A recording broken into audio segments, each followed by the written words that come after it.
నెల్లూరు జిల్లాలోకెల్లా ప్రసిద్ధమైన పుణ్యక్షేత్రం శ్రీ పెనుసిల లక్ష్మీ నరసింహస్వామి వారి ఆలయం.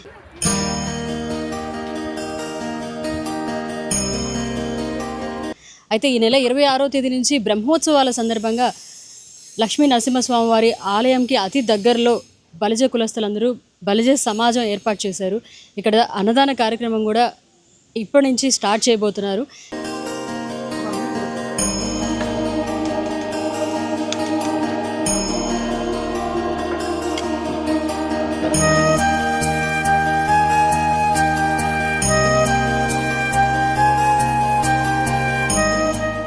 ఈ సందర్భంగా ఈసీ మెంబర్ గిరి గారు మనతో ఉన్నారు, ఆయనతో మాట్లాడదాం.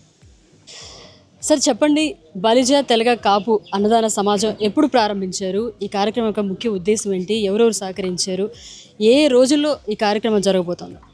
ముఖ్యంగా నా సిద్ధాంతం ఏంటంటే, మనిషి బతుకున్నప్పుడు అందరూ కలుస్తారు, పొగడతారు, బ్రహ్మాండంగా ఉంటుంది. చనిపోయిన తర్వాత ఆ వ్యక్తిని ఎవరూ గుర్తుంచుకోరు, మంచి చేస్తే తప్ప. ఆ ఉద్దేశంతోనే చనిపోయిన తర్వాత కూడా బతికి ఉండాలి ముఖ్య ఉద్దేశంతోనే మేము మొదటి నుంచి కూడా మంచి మంచి కార్యక్రమాలు తీసుకోవాలని నాకు ఇంట్రెస్ట్ ఉండేది. అలాగే 1995లో ఈ పెంచెల కొనకి నేను నెల్లూరులోని పసుపులేటి విజయ్ కుమార్ మాధవ అండ్ సన్స్ అతను, కోనేటి చిన్న నరసయ్య పెద్ద నరసయ్య వాళ్ళ బ్రదర్స్ ఇద్దరు, జాలే రాజగోపాల్ గారు అందరం కూర్చొని ఈ పెంచెల కోనలో ఒక మంచి సత్రం పెట్టాలి, మన కులానికి కులస్తులందరికీ భోజనం పెట్టాలి, భక్తులందరికీ అన్నం పెట్టాలి అన్న ముఖ్య ఉద్దేశంతో ఎండోమెంట్ వాళ్ళని కలవడం జరిగింది. అట్ట ఎవరికి పడితే వాళ్ళకి ఇవ్వమండి, కులానికి ఒక సొసైటీ రిజిస్ట్రేషన్ ఖచ్చితంగా కావాలి అని చెప్పిన తర్వాత మేము ఆ రోజుల్లో 1995లో బలిజ తెలగ కాపు అన్నదాన సమాజం పేరుతో ఒక సొసైటీని స్థాపించి ఇక్కడ 2 రూములు 3 రూములతో బిగించేయడం జరిగింది. కాలక్రమేణా మేము చేసిన సేవలకి పబ్లిక్ మెచ్చి మా వాళ్ళందరూ కూడా మెచ్చుకొని ఒక్కొక్కరు పెరుగుతూ ఈరోజు 13 రూములు ఏర్పడడం జరిగింది. ఇక్కడ వచ్చిన మా సత్రం యొక్క స్పెషాలిటీ ఏంటంటే, irrespective of caste, irrespective of religion మేము అన్నదానం చేస్తాం. ఆకలికి కులం లేదన్న సామెత మాకు తెలుసు. అందువల్ల మేము అందరం కూర్చొని ఆ రోజుల్లో చేసింది ఏంటంటే, ఎవరు వచ్చినా ఎంతమంది వచ్చినా అన్నం వండి పెట్టేవాళ్ళం. మొదట్లో చాలా ఇబ్బందులు పడ్డాం మేమందరం కూడా, అన్ని అవసరాలు తీర్చుకోలేక. కాలక్రమేణా మేము చేసిన మంచి పని జనాలు అర్థం చేసుకొని వీళ్ళు చాలా బాగా చేస్తున్నారన్న ముఖ్య ఉద్దేశంతో వాళ్ళు విరివిగా బియ్యం అయితేనేమి, చిల్లర సామాన్లు అయితేనేమి డబ్బులు ఇచ్చి మేమందరం కూడా ఇంకా బాగా చేయడానికి ఎంతో సాయం చేయబట్టి ఈరోజు ఎన్ని వందల మంది వచ్చినా, ఎన్ని వేల మంది వచ్చినా అన్నదానం చేసే శక్తి దేవుడు మాకు ఈరోజు ఇచ్చినందుకు ఆయనకి సర్వదా రుణపడి ఉంటాం. ఈ టెక్నో ఒలింపియాడ్, సివోస్పార్క్, మెడిస్పార్క్ వంటి ఆధునిక అకాడమిక్ ప్రోగ్రామ్స్ ద్వారా విద్యార్థుల్లో లాజికల్ థింకింగ్, సైన్స్ అవగాహన మరియు విశ్లేషణాత్మక నైపుణ్యాలను అభివృద్ధి చేస్తూ సిబిఎస్ఈ అండ్ స్టేట్ బోర్డు కరికులంలలో అత్యుత్తమ ఫలితాల సాధనకు దృఢమైన పునాది వేస్తోంది నారాయణ. అనుభవజ్ఞులైన అధ్యాపకుల సమగ్ర మార్గదర్శకత్వంలో ప్రతి విద్యార్థిలో logical thinking and analytical skills కి పదును పెట్టి జాతీయ స్థాయి విజేతలుగా తీర్చిదిద్దుతూ వారి ప్రతిభను శిఖరాగ్రాలకు చేరుస్తోంది నారాయణ. అత్యాధునిక డిజిటల్ క్లాస్ రూమ్స్, అత్యుత్తమ ఫిజిక్స్ అండ్ కెమిస్ట్రీ ల్యాబ్స్ తో కూడిన సాంకేతికతతో కూడిన విద్యా వాతావరణం, విశాలమైన ప్లేగ్రౌండ్, పరిశుభ్రమైన డైనింగ్ హాల్లో రుచికరమైన పోషకాహారం, సౌకర్యవంతమైన హాస్టల్ సదుపాయాలు కల్పిస్తోంది నారాయణ. 2026-27 విద్యా సంవత్సరానికి అడ్మిషన్లు ప్రారంభం. వావిలేటిపాడు, ధనలక్ష్మీపురం, నెల్లూరు. అయితే ఈ బ్రహ్మోత్సవాల సందర్భంగా అన్నదాన కార్యక్రమాలకి ఎవరెవరు సహకరిస్తున్నారు సార్? 3 పూట్ల ఈ అన్నదాన కార్యక్రమం జరగనుంది. మామూలుగా అయితే మిగతా దినాల్లో మధ్యాహ్నం రాత్రి మాత్రమే పెడతాం. ఈ బ్రహ్మోత్సవాల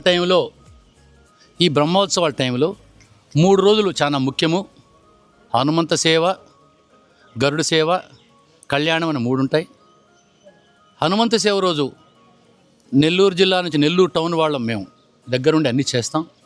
అలాగే గరుడ సేవ ఉంటుంది. పొదలకూరు వాళ్ళు అంటే ఫారెస్ట్ బ్రహ్మయ్య గారి పిల్లలు వాళ్ళందరూ కలుసుకొని ఆయన జ్ఞాపకార్థం ఆ రోజు ఎంతమంది వచ్చినా అంతమందికి భోజనాలు, ఉదయాన్నే టిఫిను, మధ్యాహ్నం భోజనాలు, రాత్రికి భోజనాలు పెడతారు. అలాగే మరుసటి రోజు కళ్యాణం రోజు మా వైస్ ప్రెసిడెంట్ అయిన గంగాధర్ గారు వాళ్ళ చిట్వేలు దగ్గర నుంచి, కోడూరు దగ్గర నుంచి విరివిగా సామాన్లు తీసుకొచ్చుకొని ఇక్కడ వచ్చిన వాళ్ళకి ఉదయాన్నం అయితేనేమి, మధ్యాహ్నం అయితేనేమి, రాత్రి అయితేనేమి సంతోషంగా భోజనాలు పెట్టి పంపిస్తాము.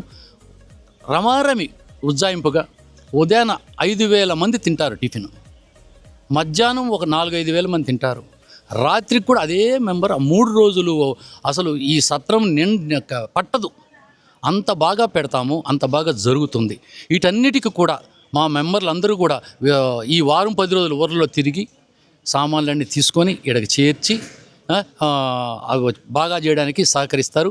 దాంట్లో ఇప్పుడు మీటింగ్ కూడా అదే పెట్టుకున్నాం, ఎలా చేయాలి ఏందనేది.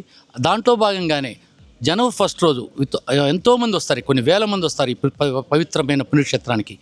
నెల్లూరు జిల్లాలో పెంచలకోన క్షేత్రం చాలా పవిత్రమైనది. అటువంటి దానికి జనవరి 1 రోజు ఎంతో వేల మంది వస్తే బద్వేల్ గ్రామం నుండి, అంటే బద్వేల్ టౌన్ నుండి బలిజ కులస్తులందరూ చందాలు వేసుకొని బాలయ్య గారి నాయకత్వంలో ఏడకొచ్చి ఉదయాన 4,000 మందికి, మధ్యాహ్నం 4-5 వేల మందికి, రాత్రి 4 కంటిన్యూగా భోజనాలు పెట్టి ఎంతో ఒక గొప్ప సేవ చేస్తున్నారు. వాళ్ళందరికీ ఇంత సేవ చేసిన అవకాశం ఇచ్చిన ఆ పినిసెల నరసింహస్వామికి కృతజ్ఞతలు తెలుపుతున్నా. బలిజ అన్నదాన సమాజంలో ఆహార నాణ్యత విషయంలో, పరిశుభ్రత విషయంలో ఎలాంటి జాగ్రత్తలు తీసుకుంటున్నారు? అమ్మ, మీరు మంచి క్వశ్చన్ వేశారు. చాలా మంచి ఫుడ్ పెడతాం ఇక్కడ మేము. వేడివేడిగా అప్పటికప్పుడే ఏ పూటకు ఆ పూట వండి అన్నం పెడతాం, పచ్చడి పెడతాం, సాంబార్ ఇస్తాం, రసం ఇస్తాం, అన్ని రకాల ఐటమ్స్ ఎంత తిన్నా అంతవరకు పెడతాము. ఫుడ్లో నాణ్యతలో కానీ పెట్టే విధానంలో కానీ ఏం మార్పు లేదు. ఇది మేము ప్రేమగా పెడుతున్నాం, ఎవరు జీతాలు ఇవ్వటం లేదు మాకు. మా పనులు మానుకొని మా వాళ్ళందరూ సభ్యులందరూ కూడా వదులుకొని ఇక్కడికి వచ్చి సేవ చేయడానికి వచ్చాం కాబట్టి ప్రేమగా ఇష్టంగా పెడతాము. చాలా ఎక్కువ మంది బాగా తింటారమ్మా, నాణ్యత బాగుంటుంది. ఎట్టా వచ్చారు కాబట్టి మీరు కూడా భోంచేసి దాన్ని కామెంట్ చేయండి, మీరు కూడా ఎస్ ఆర్ నో లెక్ చేయండి. అన్నదానం మాత్రమే లేకపోతే ఇంకా ఏమైనా సేవా కార్యక్రమాలు చేసే ఇది ఉందా? ఓకే, 2016 నుంచి 18 దాకా నెల్లూరు టౌన్లోని సంతపేట ఆంజనేయ స్వామి టెంపుల్ ఉంది. చాలా ఓల్డెస్ట్ టెంపుల్ అది. దానికి చైర్మన్గా రావడం ఒక అదృష్టంగా భావిస్తారు అందరూ. మన దేవాదాయ శాఖ మధ్యులు గౌరవనీయులు ఆనం రామనారాయణ రెడ్డి కూడా దానికి చైర్మన్గా పనిచేశారంటే ఆ యొక్క టెంపుల్ యొక్క విశిష్టత మీకు తెలిసి ఉంటుంది. అలాంటి టెంపుల్కి నేను చైర్మన్గా వేశారు పొంగూరు నారాయణ గారు మున్సిపల్ మినిస్టర్గా ఉన్నప్పుడు. నేను ఆ 2 సంవత్సరాల్లో అత్యద్భుతంగా పునర్నిర్మాణం చేసి మంచి పేరు తెచ్చుకొని చాలా బాగా చేశాము. అలాగే 2023లో నెల్లూరు జిల్లాలో, ఈ రాయలసీమ జిల్లాలో మనకు బలిజ కులస్తులకి ఎవరికి ఒక కళ్యాణ మండపం లేదని ముఖ్య ఉద్దేశంతో 2023లో ఒక కళ్యాణ మండపం కోసం శంకుస్థాపన చేసి ఈరోజు ఫైనల్ స్టేజ్కి వచ్చేసింది. ఆ యొక్క కళ్యాణ మండపం ఫైనల్గా వచ్చే దాంట్లో మన మినిస్టర్ నారాయణ గారి సహాయం ఉంది. Tirupati ex MLA TTD X chairman Chadalavada Krishnamurthy గారి సహాయం ఉంది. అలాగే మాజీ మంత్రివర్యులు ఎమ్మెల్సీ రామచంద్రయ్య గారి హస్తం ఉంది. అలాగే కుల్లూరు వాస్తవ్యులు ఎక్స్ ఎమ్మెల్సీ మాదాస్ గంగాధరం గారి వీళ్ళందరి నలుగురు సహాయ సహకారములతో అత్యద్భుతంగా మేము తీర్చిదిద్దాం.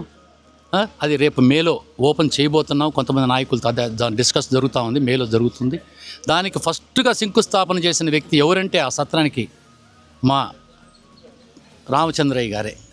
మా ఎమ్మెల్సీ రామచంద్రయ్య గారి చేత ఫస్ట్గా మా కొట్టే రామమూర్తి అన్న సలహా మేరకు దాన్ని మేము ఆయన చేతనే శంకుస్థాపన చేసాం. చాలా ఆయన చెయ్యి మంచిది లాగుంది, చాలా తొందరగా అయిపోయిందమ్మా. దాంట్లో భాగంగా ఇప్పుడు దీనికి కూడా ఈ యొక్క సత్రంలో కూడా అభివృద్ధి కార్యక్రమంలో భాగంగా మీరు చూశారు, గత సంవత్సరానికి ఇప్పటికీ గుర్తుపట్టలేనంత విధంగా తయారు చేశాము.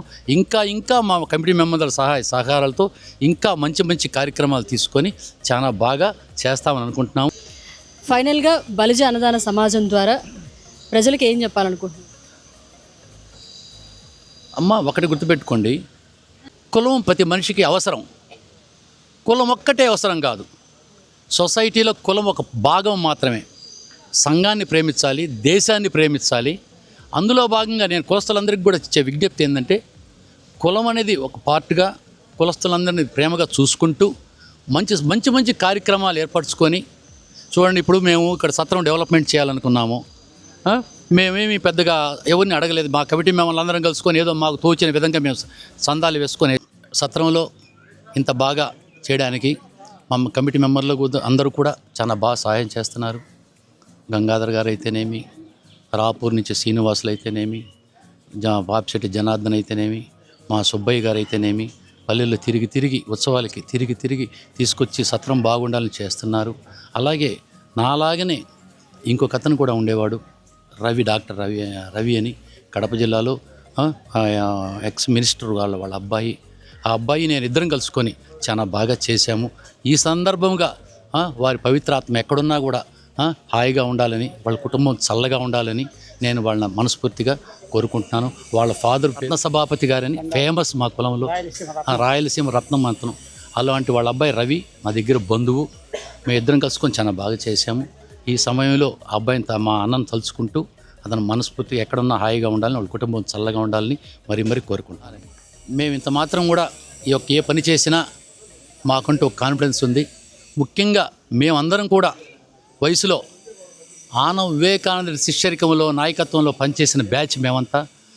అలాగే ఆయనతో ఆయన బ్రదర్ తమ్ముడే గారైన ఆనం రామనాయుడు గారి నాయకత్వంలో పనిచేసాము, కొన్ని సంవత్సరాలుగా పనిచేసాము. వాళ్ళ ఆశీస్సులు మాకు ఎప్పుడూ ఉన్నాయి. అలాగే మన మున్సిపల్ మినిస్టర్ నారాయణ గారి సహకారములతో మేము నెల్లూరులో సత్రం కట్టినా, కళ్యాణ మండపం కట్టినా, ఆంజనేయ స్వామి గుడి కట్టినా, ఈ సత్రం డెవలప్ చేసినా ప్రతి దాంట్లో కూడా మా మున్సిపల్ మినిస్టర్ నారాయణ సార్ సహకారం లేనిదే మేమేమీ చేయలేం. ఆయనకు సహాయ సహకారం మాకు ఇంతవరకు అందించినందుకు ఫ్యూచర్లో కూడా ఇంకా అందిస్తారని కృతజ్ఞత తెలుపుకుంటూ మీరు బాగుండాలని మనస్ఫూర్తిగా కోరుకుంటున్నాం సార్. మీరు కానీ మా ఆనం బ్రదర్స్ ఎవరైనా కూడా బాగుండాలని మనస్ఫూర్తిగా మీ ద్వారా తెలుపుకుంటున్నానమ్మా. చివరిగా మీ ద్వారా నేను ఒక రిక్వెస్ట్ చేస్తున్నాను. ఈ బ్రహ్మోత్సవాల్లో ఎక్కువ మంది మా సత్రంలో భోంచేయమని, మా బలిజ తెలక కాపు అన్నదాన సమాజముచే ఏర్పరిచిన ఈ సత్రములో భోంచేయమని మిమ్మల్ని అందరినీ కూడా మరీ వేడుకుంటున్నాము. తప్పకుండా రండి, మా సేవలు మీరు తీసుకోండి, మమ్మల్ని ఆశీర్వదించమని మరీ కోరుకుంటున్నానమ్మా. ప్రతి ఒక్కరూ కూడా కులాన్ని అభిమానించండి, దేశాన్ని ప్రేమించండి. దేశం ముఖ్యం, కులం సెకండరీగా తీసుకోండి. ఈవెన్ దో మా సత్రం నుంచి నేను చెప్తున్నాను, కులం సెకండరీ, దేశం ముఖ్యం. ప్రతి ఒక్కరు కూడా మంచి పనులు చేయండి, మంచి కార్యక్రమాలు చేయండి అని కోరుకుంటూ సెలవు తీసుకుంటున్నాను. ఇంకా థ్యాంక్ యూ సో మచ్.